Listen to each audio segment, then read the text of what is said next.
ნიკა გვარამია ამბობდა, რომ კვერცხების სროლა გამოხატვის თავისუფლება იყო. დღეს რა შეიცვალა? მე ასე არ ვიტყვი, რომ ეს არის გამოხატვის თავისუფლება. ამის შესახებ ქართული ოცნების აღმასრულებელმა მდივანმა მამუკა მდინარაძემ განაცხადა. განცხადებებს ვისმენთ უკვე ამერიკისგან. აქ ცოტა ზოგადად და ოდნავ შორიდან თუ შეძლებს უნდა შევხედოთ მოვლენებს და უკან გადავახუროთ ცოტა. რატომ ხდება ისე, რომ 3 წლით ამ ქვეყანამ, მაინც ჩვენ თავზე არ ვილაპარაკებ, 3 წლით ამ ქვეყანამ ყველას მთელ მსოფლიოს დაასწრო განცხადებები, რომლებზეც უდიდესი ბულინგი მიდიოდა არა თუ პოლიტიკოსის ან ჟურნალისტის, რომელიც გაიზიარებდა უდნავ მაინც ამ პათოს, არამედ ქართული ოცნების რიგითი ამორჩევლის. ან უბრალოდ ობიექტურად მოფიქრალი და მოლაპარაკე ადამიანის მიმართ. თქვენ ხო გახსოვთ კამპანია, რომელიც ფინანსდებოდა უდიდესი თანხებით. ათეულობით მილიონი დოლარი USAID და სხვა ორგანიზაციების იხარჯებოდა იმაში, რომ უბრალოდ დასამონათებელი ამბავი ყოფილიყო მიახლოებული განცხადებაც კი, რასაც დღეს ამერიკის შეერთებული შტატები ოფიციალურ დონეზე საუბრობს. ანუ ჩვენ გვახსოვს, რომ 3 წლის წინ, 2 წლის წინ, 1 წლის წინ, რამდენიმე თვის წინაც კი, რასაც დღეს ამერიკელები საუბრობენ, რასაც მათი ლიდერი საუბრობს, არჩეული პრეზიდენტი დონალდ ტრამპი საუბრობს, ამასთან მიახლოებული განცხადებაც კი იყო რუსეთუმედ მონათვლის, მოღალატედ მონათვლის და ასეთი მდაბიო და ბინძური კამპანიურობის საფუძველი. ამიტომ ყოველთვის ცოტა წინ მაინც უნდა გაიხედონ ხოლმე ამ ადამიანებმა, რომლებიც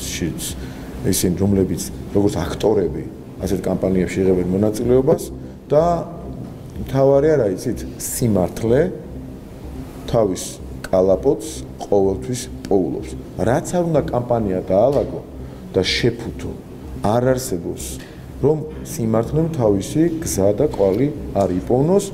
დღეს ამერიკელი იტყვის იგივეს, ხვალ ევროპელი რომელიღაცა ბიუროკრატი, რომელიც იძულებული გახდება ასე ილაპარაკოს, ან სხვა ბიუროკრატი, რომელიც უბრალოდ სიმართლეს ილაპარაკებს და ჩვენ ალაპარაკებს დაემთხვევა და ასე შემდეგ. მაგრამ ყველა შემთხვევაში ვინ დაიწყო, როგორ დაიწყო, ვისი რა ინტერესები იყო, ამას კვლავ მომავალი გვაჩვენებს და გლობალურ პოლიტიკაში მიღებული გადაწყვეტილებები გვაჩვენებს. განცხადებიდან გამომდინარე კითხავთ, ფაქტია რომ იცვლება. ბოდიში?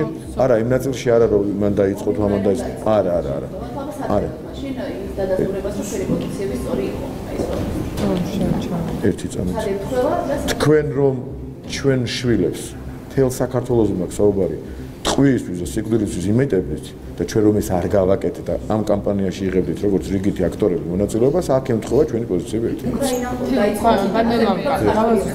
თუნდაც ამ განცხადებიდან გამომდინარე. ბოდიში, უკრაინას შეეძლო თავიდან აეცილებინა ომი და ჩვენ რომ ამას ვამბობდით, ამაზე თქვენ გვამონათებდით, იმიტომ რომ ომის კამპანიაში იყავით ჩართულები და საკუთარ და სხვის შვილებს ტყვიისთვის და სიკვდილისთვის იმეტებდით, დღესაც ასე აკეთებთ. დღეს თქვენი თითოეული ფრაზა, რომელიც ამ უბინძურეს და მდაბიო კამპანიის ნაწილია, ემსახურება საქართველოში ბავშვების და დიდების დახოცვას. საბოლოო ჯამში მიზანი ეს არის, თქვენ პერსონალად შეიძლება ეს ძალიან არ გინდოდეთ, მაგრამ ამის გაუთვითცნობიერებლობაც კი უდიდესი დანაშაულია ჩემი აზრით. თუნდაც ამ განცხადებიდან გამომდინარე, ჩანს რომ სოფლიო იცვლება, ხო?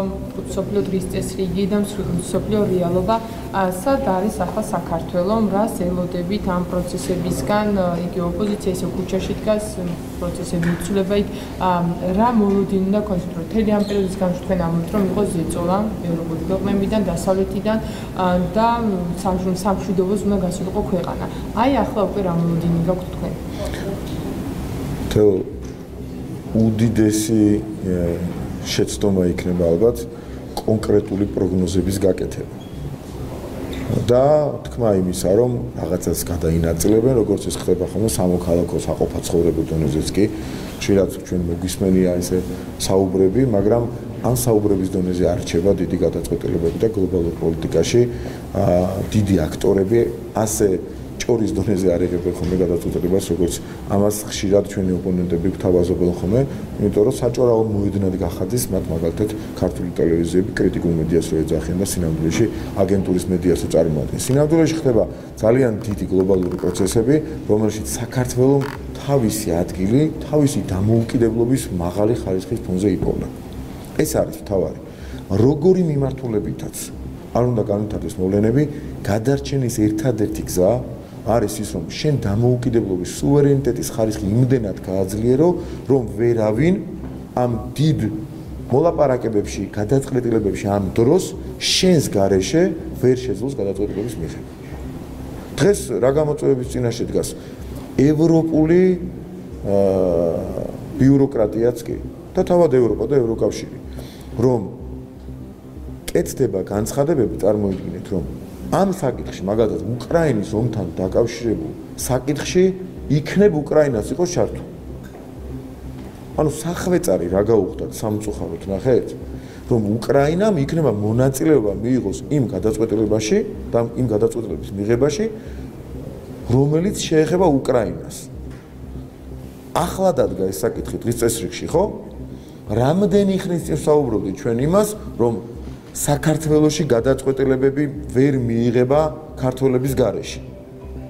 თქვენ გნებავთ ხა უკაცრავად ჟარგონის და გაარტყესო, აი ეს ჟარგონი გამოიყენება ხოლმე. ან თქვით რომ რაღაცა გაუმართლათ, მაგრამ სინამდვილეში ჩვენ სწორად განსაზღვრეთ მთავარი პრიორიტეტი, რაც ამ ქვეყნის გადარჩენას და რა თქმა უნდა კეთილდღეობას, განვითარებას და ასე შემდეგ, მაგრამ პირველ რიგში გადარჩენას მოემსახურებოდა, რომ ჩვენს შესახებ გადაწყვეტილებები ვერავინ ვერაზროს ვეღარ უნდა მიიღოს ჩვენს გარეშე, ქართველების და ქართული საზოგადოების გარეშე. ჩვენ ვიცით პერიოდი გარდა იმისა, რომ მკვლელობა, წამება და გაუპატიურება მთავარი ნიშა იყო ნაცმოძრაობის, ერთ-ერთი მთავარი რაც ასე ხელის გულზე თითქოს ყველა მოქალაქისთვის არ ჩანდა, იყო ის, რომ გადაწყვეტილებებს ვერ იღებდნენ თავად. უბრალოდ გადაწყვეტილებას რას მიიღებდნენ, იცით, ვინ სად მოეკლათ და დაესაჯათ. ამაშიც კი ჩარეულები იყვნენ მათი პატრონები. რა დონეზე მიეშვათ ამ მიმართულებით და თითქმის ბოლომდე მიუშვეს, ხო? და გლობალურ კი არა, ელემენტარულ საკადრო გადაწყვეტილებებსაც კი ცოტა მაღალ დონეზე ვერ იღებდნენ თავიანთი პატრონების გარეშე. დავალებებით მოქმედებდნენ. ამაში ხო რაც ურემი გადატრიალდა, როგორც იტყვიან და გზა გამოჩნდა. მე ხო კიდე უფრო კარგად ვნახეთ და შევხედეთ ამ გზაზე რა ხდებოდა.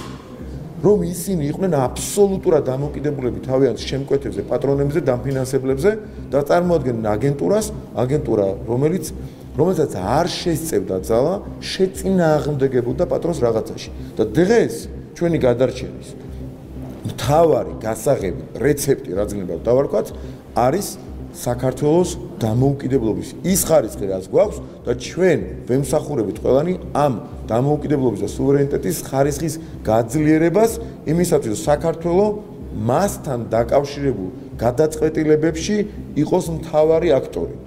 ეს არის ოქროს გასაღები ამ დიდ გლობალურ, ამ ეტაპზე დიდწილად გაურკვეველ პოლიტიკაში საქართველოს თანამონაწილეობის და იმისათვის, რომ ქართული ინტერესი იყოს პირველ რიგში და პირველ პლანზე დაყენებული. მე მინდა გითხოთ USAID-ის დახურულ პროექტებთან დაკავშირებით, მათ შორის საარჩევნო პროექტებზე, როგორც არის NDI, IRI, ISFED მათ შორის და გვახსოვს ISFED-თან დაკავშირებული სკანდალური და წელს. აი ამას რა გავლენა ექნება ჩვენს ქვეყანაზე? მარტივად გითხოთ, იმიტომ რომ დღეს განსაკუთრებით აქაც დამოუკიდებლობის ხარისხს გააძლიერებს, იმიტომ რომ იმისათვის რომ აგერ თქვენი კოლეგები რომ კითხვებს მისვავენ. ასეთი კითხვები რომ დასმულიყო, ასე რომ ეაზროვნათ მათ ათეულობით მილიონი და ასეულობით მილიონი დოლარი დაიხარჯა ამ ქვეყანაში. იმისათვის რომ ადამიანებს გონებოდათ, ახალგაზრდებს, არაახალგაზრდებს, შუახნისას თუ ხანში შესულებს, გონებოდათ რომ ისინი გულწრფელი თვითორგანიზებული პროტესტის თანამონაწილეები იყვნენ და სამშობლოთვის იბრძვიან და ამ მიმართულებით რომ რუსთაველზე ებრძვიან რუსეთს თითქოს ამ რწმენის შესაქმნელად ამ ქვეყანაში ათეულობით და ასეულობით მილიონი დოლარი დაიხარჯა, იხარჯება ჯერ კიდევ რაღაც ნაწილი მნიშვნელოვანი თუმცა და ამ რწმენის შექმნისათვის ეს ათეულობით მილიონი დოლარით მიღწეული იქნა ის, რომ ადამიანები არიან, ვინც გულწრფელად ფიქრობს, რომ დღეს ჩელიაბინსკში გაიღვიძეს, იღვიძებენ, რუსეთისკენ მიექანებენ. მიუხედავად იმისა, წარმოიდგინე, როგორი რწმენა გაუმყარეს ამ ხალხს, რა უქნეს. ფსიქოლოგიური როგორი ტერორის ქვეშ ამყოფეს, რომ რწმენაში არიან, რომ დღესაც კი რაც ხდება, ეს ამერიკის შეერთებული შტატები რასაც აცხადებს, რა მოვლენებიც განვითარდა. მიუხედავად იმისა, რომ ჩვენი სიტყვები 3 და 2 და 1 წლის წინ ნათქვამი ერთ-ერთში დაემთხვა დღევანდელი ოფიციალური ამერიკის პოზიციას, ამის მიუხედავად გონიათ ვიღაცებს მართლა გონიათ ვიღაცებს, რომ საქართველო მიდის რუსეთისკენ. და აი ამ რწმენის ჩამოყალიბების წყარო იშლება და იქნებ ცოტა დაფიქრდნენ, აზრზე მოვიდნენ და მიხვდნენ, რომ არ ყოფილა თუმი ასე. თუმცა ახლა ცდილობენ, რომ ევროპული ფონდებიდან მოხდეს მაგალითად ტყუილების დაფინანსება, ისეთი ტყუილის როგორც აი საუკუნის αφიორა, ხო მივხვდით ყველა რუსული კანონი 2 წლის განმავლობაში ჟურნალისტს მომიტინგეებს და ასე შემდეგ. აძახებინეს, რომ რუსულია კანონი დღეს ფარას ვარ რეგისტრირებთ ერთ-ერთში, ხმას ვერ იღებს ერთ-ერთი. წარმოიდგინეთ. და აიგნორებენ თემას. დავალებას არ აძლევენ ნაცმედიის აგენტურული მედიის წარმომადგენლებს, რომ ამაზე რაღაცა კრიტიკული შეკითხვები დასვან. იცით რატომ? იმიტომ რომ გამოაშკარავ პოლიტიკური მიზანიც ხო ეს არის, ახლა სამართლებრივი მიზანია პირველი, მაგრამ გამოაშკარავდება, რომ ისინი უბრალოდ ესე დაბიოდ, ბინძურად აკეთებდნენ ფეიკებს წლების განმავლობაში. და რა დამართეს ამ ხალხს, ახლა რა დღეში არიან წარმოიდგინეთ, რომ გააპროტესტეს, ანუ საშინელ მდგომარეობაში იყვნენ, რუსეთისკენ მიდიოდნენ, რუსულ კანონს იღებდა საქართველოს ხელისუფლება და დღეს ფარაზე ვერ სვავენ შესაბამის კითხვებს. აი ამ მდგომარეობაში ამყოფებენ და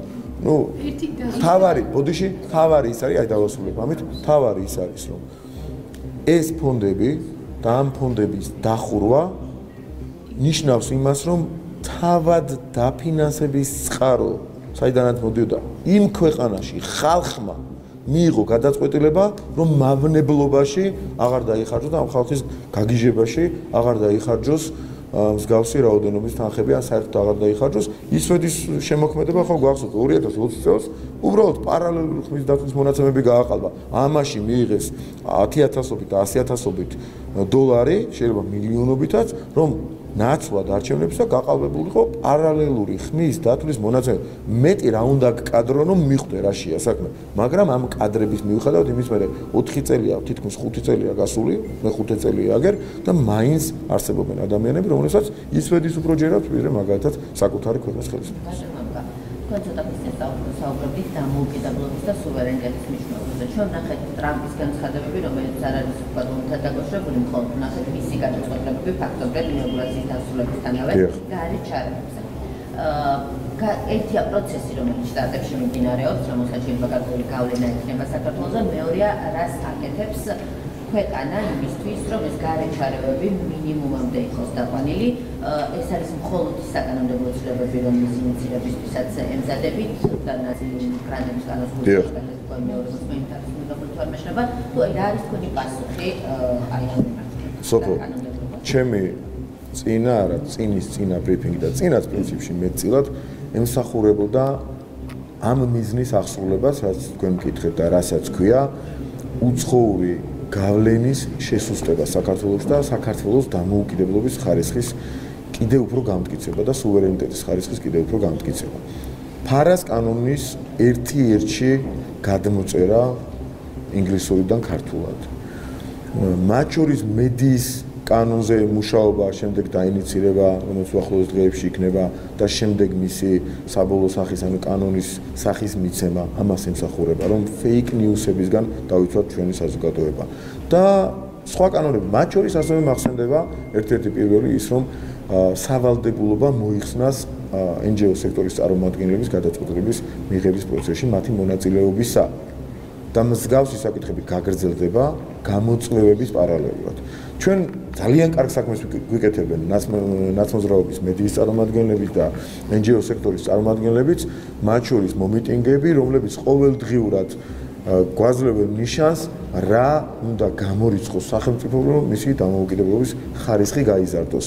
რას არღვევენ კანონის გვერდის ავლით თუ მის გარეშე ხშირ შემთხვევაში არის შემთხვევები, როდესაც ისინი ახლობენ ეგრეთ წოდებულ ხრელს კანონში, როგორ დაასუსტონ სახელმწიფო, როგორ ამაზე გამოძიებაც არის დაწყებული, როგორ მოახერხონ საბოტაჟი ისე, რომ კანონის რომელიმე ნორმა არ არქმევდეს მათ მიერ ჩადენილ რეალურ საბოტაჟურ ქმედებას, საბოტაჟს და როგორ აცდენ ამ პასუხისმგებლობას ყოველდღიურად გვაჩვენებენ ისინი, როგორ უნდა მიუდგეს სახელმწიფო საბოტაჟის ანტიქართული, ანტიეროვნული მოქმედებების წინააღმდეგ ბრძოლას და პირდაპირ კარნახობენ ყოველდღიურ რეჟიმში, რომელი კანონი რა მიმართულებით არის დასახვეზე. მე კი ეძახიან ამაზეც დიდი დაფინანსება იხარჯება, დიდი თანხები იხარჯება ამ ყველაფერს რეპრესიებს და ასე შემდეგ, მაგრამ რეალურად ჩვენ კიდევ უნდა მათი სლოგანი, რომელიც მე გავიმეორებ და დიდი სიამოვნებით გავაკეთებ, უნდა გავიმეოროთ მართლაც. ეს რეალობაში უნდა მოვიტანოთ. არ იქნება სამართალი, არ იქნება მშვიდობა, არ იქნება ქვეყნის დამოუკიდებლობა, არ იქნება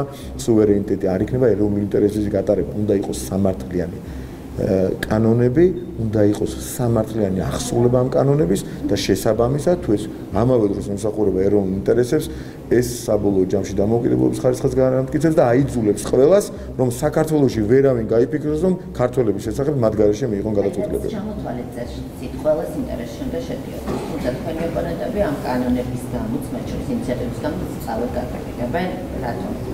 თუმცა საუბარი არის, რომ ეს ემსახურება ქვეყნის დამოუკიდებლობას და სუვერენიტეტს. აგენტს არ აწყობს არც ერთი ნორმა და მისი აღსრულების არანაირი მექანიზმი, რომელიც მას მოქმედების სივრცეს და არეალს შეუზღუდავს.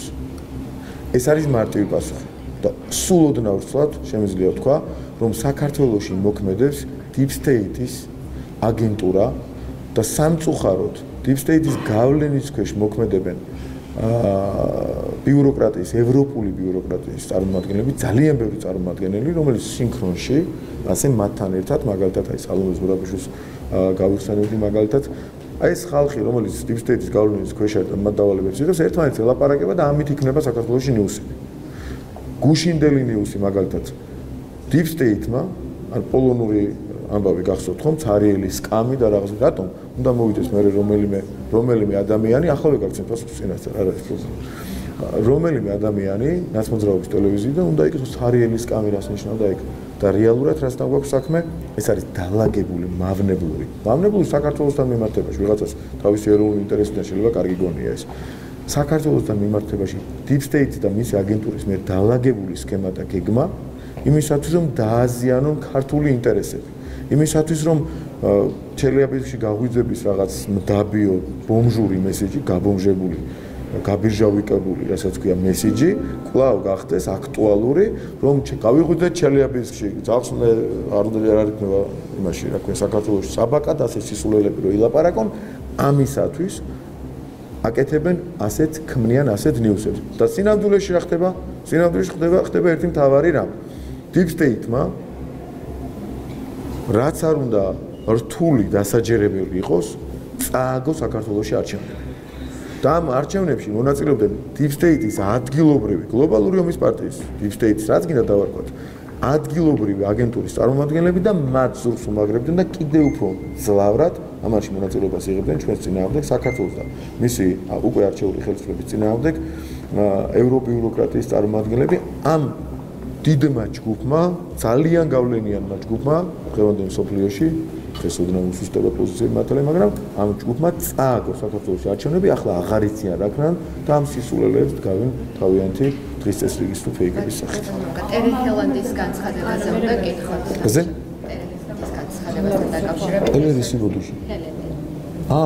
მე კი ტელე რაღაც ვერ მივხვდი სახელს და გვარს მეუბნები თურმე ტელე რომ გავიგონე ტელე რაღაცის განცხადება დიახსან ადამიანს საუბრობს რომ საქართველო არ არის პატარა ქვეყანა ეს არის საბრძოლო ველი და ევროპამ ახლა უნდა გაიმარჯვოს იქ და შეტევაზე უნდა გადავიდეს როგორც ეკონომიკური ისე სტრატეგიულ ევროპას რატომ ესახება საბრძოლო ველად საქართველოს ყველას დავუპირისპირდით განცხადებებით საქმით ვინც გაბედა და მინიშნება წინა პერიოდში, წინა წლების განმავლობაში გააკეთა იმაზე, რომ საქართველოში ომი უნდა იყოს და ის უნდა იყოს ბრძოლის ველი. მაგრამ დღეს უკვე ჩვენი სიტყვები აქაც დადასტურდა, ევროპელები, ბევრი ევროპელი ექსპერტი თუ არა ექსპერტი, არ აქვს მნიშვნელობა, აგრეთვე მაგალითი ვნახეთ, საუბრობს, რომ საქართველოს ბრძოლის ველი უნდა იყოს. ნებისმიერ მათგანს ჩვენ ვეთქვით, რომ საქართველოს მაშინ როდესაც კიდევ უფრო მეტი მხარდაჭერა გქონდათ, მაშინ ვერ გახადეთ ბრძოლის ველად. და ამ ქვეყანამ გამორიცხა თვით ლიკვიდაციის გზით deep state-ის მსახურება. შესაბამისად, ეს ახლა მით უმეტეს არ გამოგივათ ბატონებო და ქალბატონებო და ამაზე ნუ იოცნებებთ. იმიტომ რომ საქართველოს შეძლო დამოუკიდებელი გადაწყვეტილების მიღება, რაც მისი სასიცოცხლოდ მნიშვნელოვანი. პირდაპირ გაგებითაც კი ინტერესებიდან გამომდინარეობს.